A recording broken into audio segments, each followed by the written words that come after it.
So we all know Black Sabbath as the kings of heavy metal, formed in 1968 by Tony Iommi, Bill Ward, Geezer Butler, and a guy you may have heard of called Ozzy Osbourne. Ozzy was their singer from 1968 until 1979, and then he obviously went on to have a very successful solo career before reuniting with Black Sabbath in 1997, and they toured the world before finally splitting up. But you may be surprised to know that for 2 shows in 1992, Ozzy Osbourne had Black Sabbath as his support band. It's the only time Black Sabbath opened for Ozzy, and it was a little bit of an eventful week because it was also the week that Black Sabbath's then singer Ronnie James Dio decided he was quitting the band because he didn't want to be opening for Ozzy Osbourne.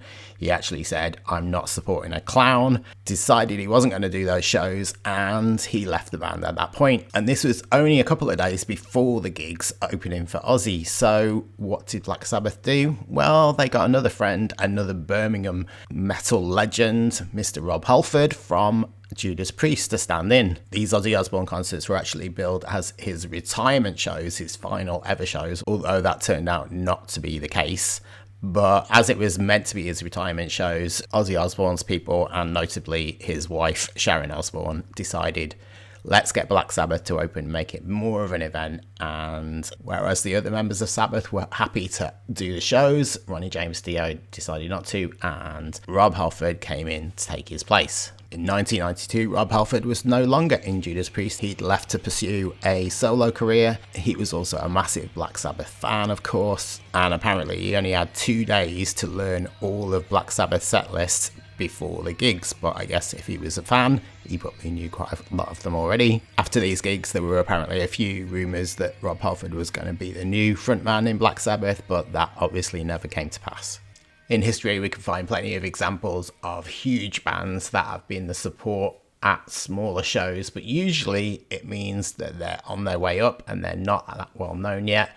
So this is quite an unusual circumstance where Black Sabbath, kind of legendary band, were opening for their former singer. Back in the day, there was a Roy Orbison gig and he had a band called The Beatles Show opening up for them. Apparently that band left the show part of their name and just became the Beatles, and I think they did pretty well after that. In 1967, the Monkees, they shouldn't have an apostrophe in their name, but the Monkees were playing in Florida. They had some guy called Jimi Hendrix open for them. This gig happened in 1989 at a club I used to work at, which is Edwards No. 8 in Birmingham, and Tad were the headliners, and they brought along a band called Nirvana with them. The bands Fallacy and Far may not be household names, but the band that opened the show that night for $5 was a band from Los Angeles, Tool.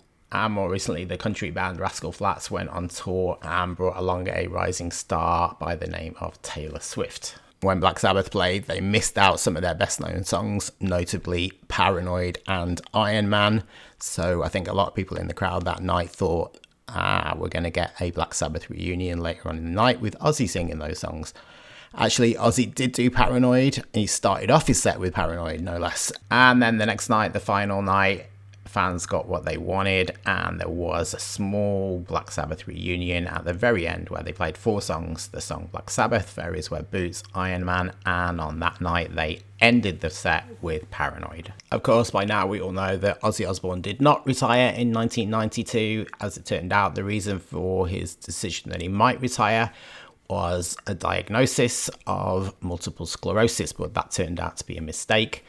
The reality was that he had a genetic condition called Parkinson syndrome, which had similar symptoms but did not stop him touring, and he resumed recording in 1995 when he released Osmosis, and then continued to tour as Ozzy Osbourne until he joined Black Sabbath again. So yeah, Black Sabbath did open for Ozzy Osbourne, but only on 2 occasions, and it was quite eventful.